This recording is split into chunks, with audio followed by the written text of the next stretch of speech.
So yeah, Familiar Strangers, it was this whole idea of first love experiences with a new person. You know what I'm saying? And the familiar part of that was the feelings that I would be having, whether if it was good, bad, sweet, whatever, all those things. That was the familiar part, but the stranger was still this new person that you're involved with. Also, if you peep the cover art, it's me kind of in 3 different scenarios. With different women, and it's nothing provocative, nothing crazy like that, but it just gives you a true sense of finding yourself, and maybe that is through multiple people, you know what I'm saying, but you got to stay familiar to yourself. To go from there, this whole project to me was memorable because it was my first body of work that I executive produced. I wrote every song on it. Like I said, I executive produced it, so the whole experience was crazy to me. There was a month that I rented a studio to myself. I have a home studio. I work in other people's studios to record and things like that. But on the production engineering side, I've never, invested in myself. Like, okay, I'm going to go rent the studio and I got to run it. And that was how Familiar Strangers came to be. And I think that's why it does sound so genuine. It still has very raw elements, even though it is polished. And I think it's because I kept that energy that I had in the room of being familiarly strange, and even in my own scenario, like, wow, I feel comfortable, but this is so strange to me. And it was just, it was that experience for myself that I think came out. I think more than, I remember when I recorded Lovey Dovey, that was something where I was like, Rough Rider was definitely a bop too, though. Like, I remember when I came with the, I was like, all right, this is gonna be crazy. And then when I did Lovey Dovey, it was the same thing. It had this, like, I wanted to come at it with, if you could mix the Beach Boys and D'Angelo. That's literally the way that I came at the record. Even when I was making, started with the bass line, do do do do do do do do do do do. And when I just saw it, I imagined like all the dudes in the old suits, like with the old mics, just singing a slow song with the bass. But then I added these chords in there, and then these different sonics that gave me a real D'Angelo type of jazz flair to the record. And when I cut that, I was like, okay, like, I'm capable of doing something really dope, and even something that I've never even heard of. And I think Familiar Strangers is an expression of the unknown. You know what I'm saying? That I will continue to, and hopefully fans continue to go back into and just learn from. So this new project, I've been saying it, I'm pretty sure it's going to be titled Love So Different.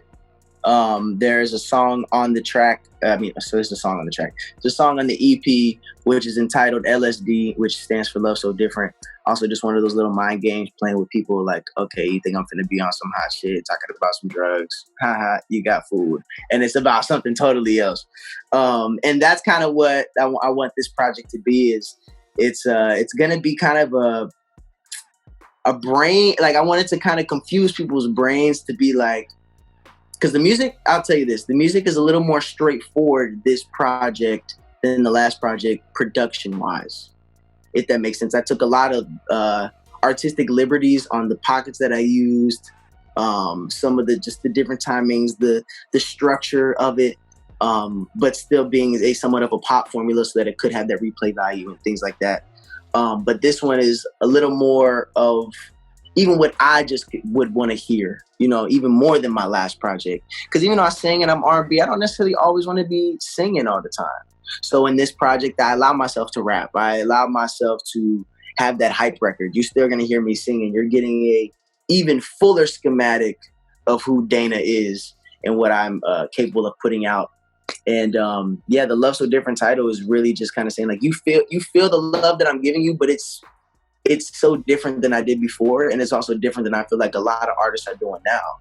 And I'm very excited for people to hear about it. No collaborations are confirmed yet. There are a couple records that I might want to play for some people and see if I can get them on there, but I haven't even realized that this project came together so fast, and it has just been me. So honestly, I'm about to start recording. I have to redo my calendar. But all July, I'm recording this project and getting it mixed and mastered. And the goal is to have it out by like mid-September. So yeah, I'm excited, man. I really am. I haven't really talked about it too much because it's always been in my computer and behind the scenes. But not even when I speak it out and hearing it, I'm like, okay, like I can't wait to have more information to tell you. Is basically what I'm saying. It's all literally coming together in today. I'm already been on. Shout out to Stocks. Stocks is a producer from Atlanta. Does stuff with Summer Walker, great bass player. He helped me get this EP together for 2 of the records. Who else on here? Shout out to Epic Pro for Familiar Strangers for helping me out with that one. He did Bryson Tiller's Don't. He does stuff with Tamar Braxton, YBN Corday. So that was a great team up. But shout out to Black Star Music as well. Black Star Music is a company out here that is it's Pooh Bear's company actually. But Mark Parfit is their number one lead engineer, mixer, master over there, and I have a good relationship with him. And the last project and this one, I go in the studio and we sit down and we literally work on all the mixes and things like that. And those are some people that are key to making this project what they are.